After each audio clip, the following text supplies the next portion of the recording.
Kukatpally KPHP 9వ ఫేజ్లో Indiramma towers నిర్మాణానికి నేడు ముఖ్యమంత్రి రేవంత్ రెడ్డి భూమి పూజ చేయనున్నారు.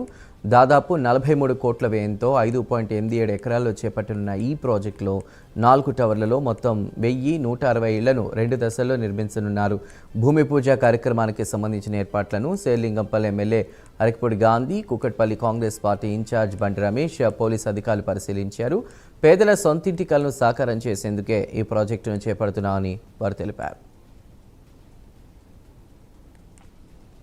ఎంతో సంతోషమైన విషయం ఏంటంటే తెలంగాణ రాష్ట్రం హైదరాబాద్ మహానగరం క్యూర్ ప్రాంతంలో 16 నియోజకవర్గాల్లో ఇందిరమ్మ టవర్స్ నిర్మించాలని ప్రభుత్వం సంకల్పం చేసింది. గౌరవ మంత్రివర్యులు పొంగులేటి శ్రీనివాసరెడ్డి గారి ఆధ్వర్యంలో రాష్ట్ర ముఖ్యమంత్రి రేవంత్ రెడ్డి గారు మొట్టమొదటి విడతగా ఈ కూకట్పల్లి నియోజకవర్గంలో ఈ కార్యక్రమం తీసుకోవడం జరిగింది. సాయంత్రం 4 గంటలకి ముఖ్యమంత్రి గారు భూమి పూజ చేయబోతా ఉన్నారు.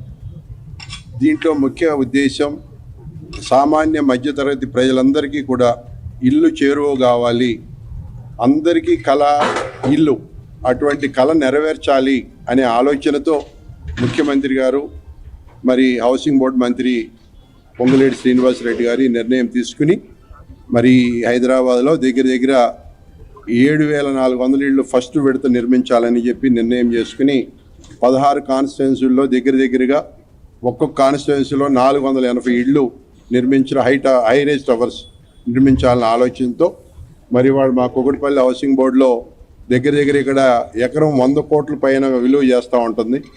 అయినా సరే అటువంటి స్థలంలోనే ఇల్లు కట్టి ఇవ్వాలి మనం అనే ఒక మంచి ఆలోచనతో మరి నిర్ణయం తీసుకోవడం జరిగింది.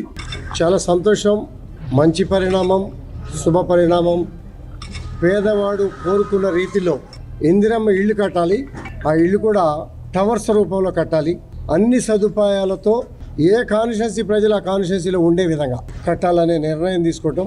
ఫస్ట్ విడతగా ప్రతి కాన్స్టిట్యున్సీకి 480 1 ఇయర్ టార్గెట్ పెట్టుకొని పనిచేయాలి.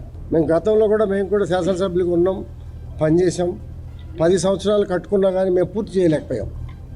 అలా కాకుండా పేదవాడు నివాసం ఉండి బతుకు తెరువుతో పనులు చేసుకుంటూ అక్కడ చుట్టుపక్కల బతుకుతున్నటువంటి పేదవాడికి ఆ ప్రాంతంలోనే ఇల్లు ఇవ్వాలి అనే కాన్సెప్టు ముఖ్యమంత్రి గారు, హౌసింగ్ బోర్డు మంత్రివర్యులు శ్రీనివాసరెడ్డి గారు, అధికారులు కూడా చక్కటి సమన్వయంతో ప్లానింగ్ చేయటం, గతంలో ఉన్నటువంటి ల్యాబ్స్ ఏంటి, ప్రజలు ఇబ్బంది పడినటువంటి తీరు ఏమిటి అనేది కూడా తెలుసుకొని ఏ కాన్స్టిట్యున్సీకి ఆ కాన్స్టిట్యున్సీ ఇళ్ళు అలాట్ చేయటం అనేది